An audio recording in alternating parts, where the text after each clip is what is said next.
শ্রেণীর মানুষকে আপনি নিশ্চিতভাবে জান্নাতি বলতে পারেন, 3 শ্রেণী। এর বাইরে আপনি কাউকে জান্নাতি বলে ঘোষণা দিতে পারেন না। কারণ আল্লাহ সুবহানাহু ওয়া তাআলা কোরআনুল কারীমে কি বলছেন? ইন্নাল্লাযীনা আমানু ওয়া আমিলুস সলিহাত কানাত লাহুম জান্নাতুল ফিরদাউসি নুজুলা।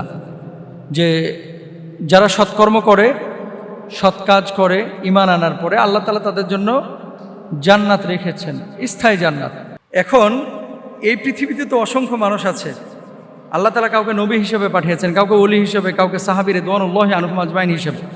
এখন আল্লাহ সুবহানাহু ওয়া তাআলা কাদেরকে জান্নাত নসিব করবেন এটা আল্লাহ ছাড়া কিন্তু কেউ জানেন না। তবে হ্যাঁ, একটা বিষয় বলা যায়, যে ব্যক্তি ঈমান এনেছে, সৎকর্ম করেছে, এখন আপনি যদি ঈমান আনার পরে সৎকর্ম করেন আল্লাহর জন্য, অবশ্যই আল্লাহ তাআলা আপনাকে জান্নাত দেবেন।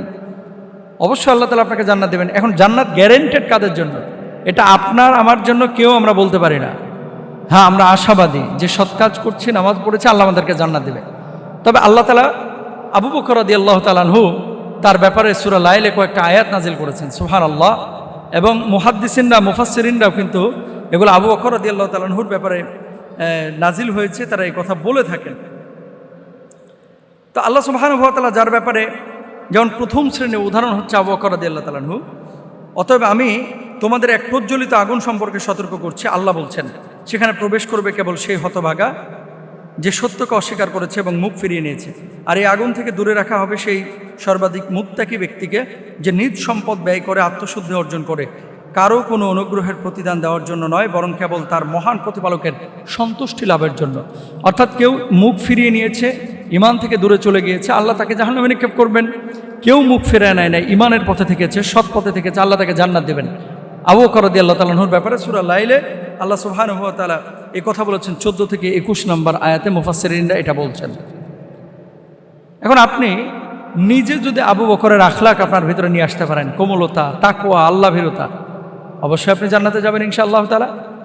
2 নম্বর দেখেন, আশারায়ে মুবাশশারা, জান্নাতের সুসংবাদপ্রাপ্ত 10 জন সাহাবী, আবু বকর, ওমর, ওসমান, আলী, হযরতে সাআদ ইবনে আবু ওয়াক্কাস রাদিয়াল্লাহু তাআলা আনহুর মতো যে সমস্ত সাহাবীরা এই দুনিয়াতে থাকতে আল্লাহ রাব্বুল আলামিন তাদেরকে জান্নাতের সুসংবাদ দিয়েছিলেন, তাদের ব্যাপারে আপনি গ্যারান্টি দিতে পারেন যে তারা জান্নাতে গিয়েছেন এবং তারা জান্নাতি। তাহলে তারা কেন জান্নাতে গিয়েছেন? তারা আল্লাহর রাস্তায় লড়াই করেছেন, তারা আল্লাহর জন্য গোটা জীবনটাকে উৎসর্গ করেছেন, আল্লাহর জন্য নিজেদেরকে নিবেদিত করেছেন, এই জন্য আল্লাহ তাদেরকে জান্নাত দিয়েছেন।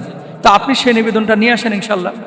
3 নম্বর, যাদের ব্যাপারে গোটা উম্মত এক হয়েছে, তারা হচ্ছে রাসূল আকরাম সাল্লাল্লাহু আলাইহি ওয়াসাল্লামের একটা হাদিস, যে আপনি মারা যাওয়ার পরে আল্লাহ রাসূল দাঁড়ানো আছেন, লাশ নিয়ে যাওয়া হচ্ছে, মানুষজন তাকে বলছিল যে লোকটা ভালো, নবীজি বললেন ফাওয়াজাবাত, তার জন্য যেটা বলেছো আবশ্যক হয়ে গেছে, কি? জান্নাত।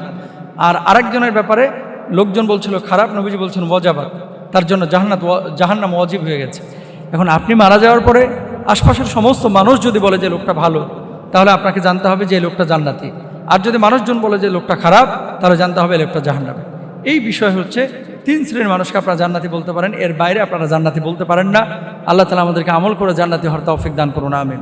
দুনিয়ার সামান্য স্বার্থের জন্য আমরা কিন্তু আমাদের সত্তা বিক্রি করে দিই, আমরা আমাদের ভূমি বিক্রি করে দিই, আমাদের স্বকীয়তা, স্বাধীনতা আরেকজনের হাতে তুলে দিই। কিছু কিছু মানুষ আছে ভাই এই পৃথিবীতে, যাদের কাছে ঈমানটাই হচ্ছে মূল দৌলত, এর বাইরে কোনো দৌলত নাই। এমন একজন মহিয়সী নারীর কথা আপনাদের সাথে একটু শেয়ার করি। ছবিটা হয়তো আমার হাতে আপনারা অনেকে দেখতে পাচ্ছেন, এই যে দেখেন, দেখেছেন? অনেকে দেখতে পাচ্ছেন, এদিকে তাকান।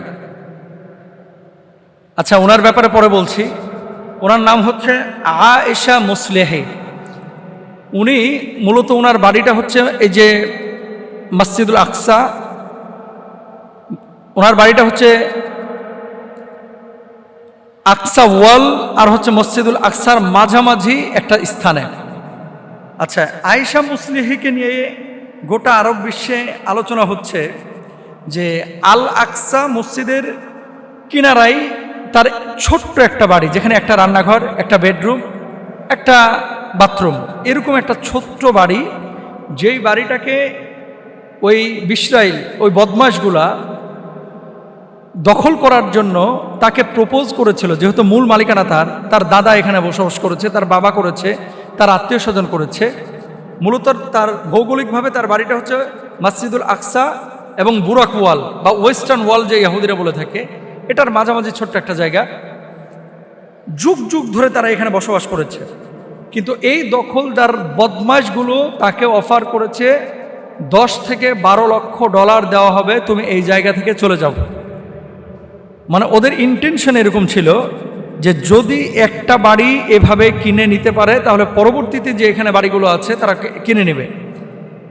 10 থেকে 12 লক্ষ মার্কিন ডলার কত লক্ষ টাকা হতে পারে?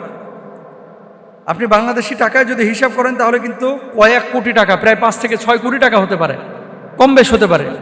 5 থেকে 6 কোটি টাকা এক রুমের একটা বাড়ি। আয়েশা মুসলিহি জবাব দিয়েছে যে মাতৃভূমি বিক্রি করা, নিজের জন্মভূমি বিক্রি করা, এটা যেন ইমানই বিক্রি করা। এজন্য সে স্পষ্ট জবাব দিয়েছে, শুধু 10 লক্ষ মার্কিন ডলার কেন, 100 মিলিয়ন মার্কিন ডলারও যদি আমাকে অফার করা হয় আমি তারপর আমার মাতৃভূমি ছাড়ব না, আমি আমার এই জন্মভিটা ছাড়ব না। কারণ কি, আমার হৃদয়টা সবসময় মসজিদুল আকসার সাথে লেগে থাকে, আমার হৃদয়টা বুরাক ওয়ালের সাথে লেগে থাকে, আমার হৃদয়টা স্মৃতি বিজড়িত 70,000 পয়গম্বর যে মসজিদে নামাজ আদায় করেছে সেই মসজিদের সাথে জুড়ে থাকে। সেই মসজিদের কাঁধ ছেড়ে আমি কখনো চলে যেতে পারি না। এটা হচ্ছে আয়েশা মুসলিহের কথা। মূল কথা মূলত আয়েশা মুসলিহিকে দেখানোর উদ্দেশ্য না, উদ্দেশ্যটা হচ্ছে আপনার আমার অবস্থাটাকে। আমরা কিন্তু সামান্য স্বার্থের জন্য নিজেদেরকে বিকিয়ে দিই, নিজের বাপের ভিটা, জন্মভিটা, হ্যাঁ, এগুলো বিক্রি করে দিই সামান্য কিছু স্বার্থের জন্য। ইভেন ইমান পর্যন্ত আমরা বিকিয়ে দিই। ইমান বাপ মসজিদের জন্য জায়গা দান করে গেছে, ছেলেরা বড় হয়ে যাওয়ার পরে যেমনি দেখছে জায়গার দাম বাড়ছে অমনি মসজিদ কমিটির উপরে চড়াও হয় যে আমার আব্বা ভুলে দিয়ে গেছে, অন্য জায়গায় জায়গাটা আমরা দিই, এই জায়গাটা ছেড়ে দেন, এরকমও হয়। ইমানদারদের উচিত হচ্ছে নিজের স্বকীয়তা, স্বাধীনতা। এই যে আপনারা যারা মাতৃভূমি ছেড়ে বিভিন্ন দেশে চলে যান, আপনাদের কাছে অনুরোধ, অনেক সময় অমুসলিম দেশগুলোতে আপনারা স্থানান্তরিত হন, আপনি যদিও ইমানের ওপরে থাকেন, আপনার পরবর্তী জেনারেশন ইমানের ওপরে নাও থাকতে পারে। এই জন্য তাহজিব, তামাদ্দুন, তাকওয়া, নিজের স্বকীয়তা, স্বাধীনতা, এগুলো আমাদের একটু ফিল করা উচিত, অনুভব করা উচিত। আপনার জীবনের সবচেয়ে বেশি প্রায়োরিটি দেওয়া উচিত হচ্ছে আপনার ইমানকে, আপনার মাতৃভূমিকে, আপনার জন্মভূমিকে, এবং কুদসের এই এরিয়া, যেই এরিয়াতে আমার নবী সাল্লাল্লাহু আলাইহি ওয়াসাল্লামের কদম মোবারক পড়েছে। আল্লাহ তাআলা আমাদের সবাইকে বুঝার তৌফিক দান করুন, আমিন।